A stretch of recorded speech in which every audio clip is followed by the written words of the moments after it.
माझ्या स्वामी भक्तीचा प्रसाद या चॅनलमध्ये मी सर्वांचं स्वागत करते. प्रत्येक स्वामी भक्ताला छोट्यात छोट्या गोष्टीतून प्रत्यक्ष अनुभव नक्कीच आला असावा असं मला तरी स्वानुभवातून वाटते. ते कुणाला ना कुणाला मदतीला पाठवून आपणास सहकार्य करत असतात.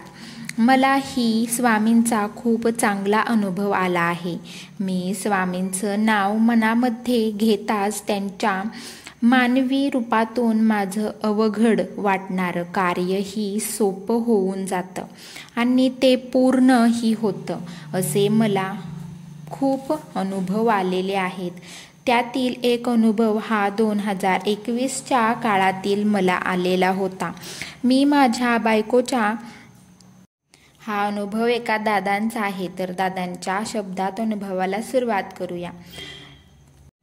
दादा म्हणतात, मी माझ्या बायकोच्या मैत्रिणीच्या आश्विनी सलगर राहणार अक्कलकोट हिच्या साखरपुड्याच्या कार्यक्रमासाठी गेलो होतो. मी, माझी बायको वृषाली, तिचे मित्र अभिषेक, रोहिणी, स्मिता व सोबत एक जण असे जण एकत्र गेलो होतो. 2020 कोविडचा सुरुवात झाली होती. खूप सगळ्या अफवा पसरल्या जात होत्या. सर्व ठिकाणी खूप नियम बंधने खूप असायचे. अशातच आम्ही निवडक 50 लोकांना त्यांनी आमंत्रण दिलेलं होतं. लग्नाला नंतर विलोकच्या स्कूलमुळे शक्य नव्हते म्हणून गेलो होतो आणि मला तिच्या कार्यक्रमासोबत अक्कलकोटमध्ये स्वामी दर्शन सुद्धा घ्यायचं होतं. आम्ही सगळेजण ट्रेनने मास्क, सॅनिटायझर सर्व सोबत घेऊन काळजी घेत पोचलो होतो. आम्ही त्यांच्या घरी गेलो आणि अर्ध्या तासानंतर कळाले की त्यांनी साखरपुडा कार्यक्रमाचा हॉल अचानक बंद करण्यासाठी पोलीस स्टेशनमधून फोन आला. बिचारे, तिच्या घरचे, तिच्या सासरचे सगळेच गोंधळात पडले होते. अचानक कसे करणार कार्यक्रम? पण मुलाने, नवरदेव अमोलने त्यांच्या कुटुंबातील सर्वांना सोबत घेऊन त्यांच्या घराच्या टेरेसवर सर्व अरेंजमेंट आदल्या दिवशीच करायचं ठरवलं आणि तसेच केलं देखील. घरात सर्व आनंदी वातावरण. थोडं चिंतेचं निर्माण झालं होतं. साखरपुडा कसा व्यवस्थित पार पडेल ह्यावर आता सर्वांचं लक्ष होते.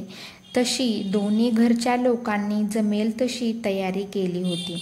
दुसऱ्या दिवशीच कार्यक्रम करायचा असा ठरवलं होतं. आम्हीही सकाळी लवकर उठून स्वामी मंदिरात दर्शन घ्यायला जाणार होतो. पण मंदिर बंद करायचे सुद्धा शासनाने नियम चालू केलेले. नंतर सॅनिटायझर, मास्क लावून अनोळखी व्यक्तीपासून अंतर ठेवून कुठेही स्पर्श न करता जायचं होतं. आम्ही सगळे तसेच दर्शनाला गेलो. कुणीच मंदिरात येत नव्हते. मोजकेच लोक व पोलीस मंदिरात येत होते. पुन्हा साखरपुडा आहे तिथे नवरा मुलगा अमोलच्या घरी येतो. 40-50 लोकांना परवानगी मिळाली होती. त्यांचे 25 आणि मुलीकडचे 25 असे वातावरण थोडं आता संगीतमय झालं होतं. छान टापटीप सोय केली होती.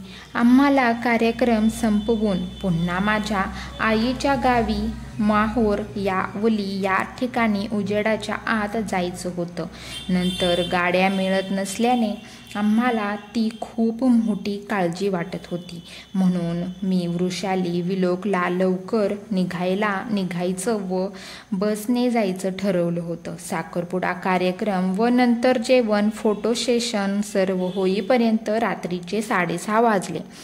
कळालेच नाही मला. माझ्या छोट्या विलोक व वृषालीला रात्रीचे घेऊन जाणे जोखीमचे वाटत होते.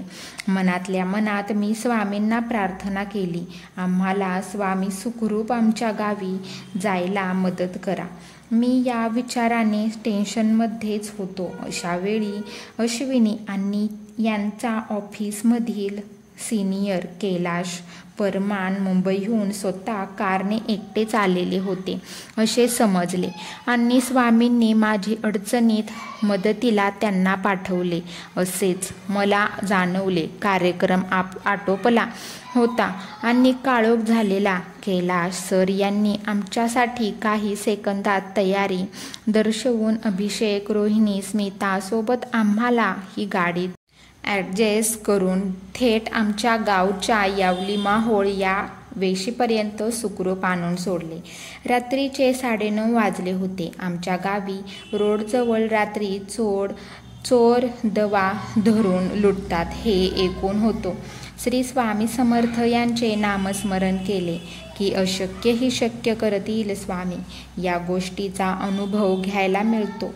स्वामींचे संकटात जर मनोभावे नामजप कराल तर ते कोणाच्या पण रूपात येऊन तुम्हाला मदत करतात.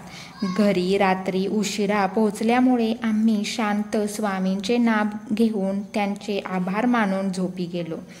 चला तर मग स्वामी नाम जप नित्य जपूया आणि निस्वार्थ सेवा कार्य करत राहू. श्री स्वामी समर्थ. जय जय स्वामी समर्थ.